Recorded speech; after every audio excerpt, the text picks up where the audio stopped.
Alien Earth is back for episode 3, this one titled Metamorphosis, as this episode makes incredible strides forward in the story, while also making another great argument that this could be the best thing in the Alien franchise since the original sequel. Let's talk about it. As I mentioned, this week's episode has been titled Metamorphosis, and I think it's an absolutely perfect title for everything that we saw. So many interesting arcs that are going on with all of our characters. We focused on a ton of the supporting characters in this week's episode, but all of these characters kind of made strides forward, evolved in a way to whatever is going to come next for all of them. I'm not really afraid to say it, but I think Alien Earth is the best thing we have seen in the entire Alien franchise since James Cameron's Aliens. I love a lot of things that we have seen since those movies, but this is the best addition to this world, to this entire universe since that original sequel. The way that Noah Hawley has crafted this story with the characters and the arcs and the depth and everything that we are seeing with the mythology and lore from the Alien world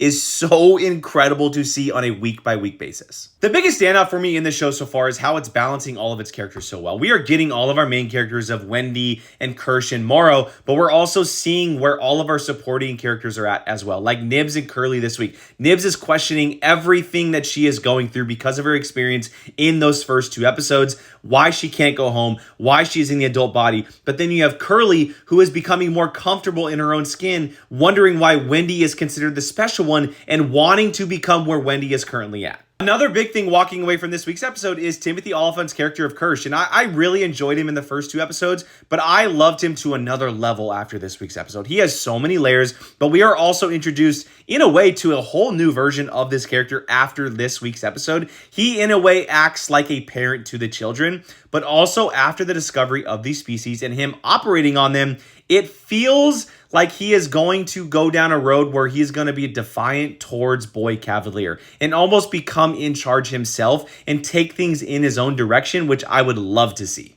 And lastly, of course, we got to talk about Wendy and Joe, the kind of main characters of the show, and some big things did happen with them, specifically that opening scene of the episode, which I loved. Such a fantastic, truly like horror vibe alien scene calling back to the original movies, but because of what happened in that sequence, Joe is now going to become a cyborg. We see him being operated on, his organs are being used for testing, and he is going to be another cyborg in this show. And Wendy also gets damaged pretty heavily, but she's going to be repaired just fine. I'm just curious if that ending sequence where we see her walk around the lab, seeing Kirsch operate on the facehugger, if she was imagining that, because we don't see her interacting with anybody or anybody really acknowledge her. Is she dreaming all of that, or is that actually happening? Look, there is still so much mystery revolving around the show, so many questions that I am continuing to ask myself, but that's why I love it. That's why I am so interested to see where it is headed. And while I do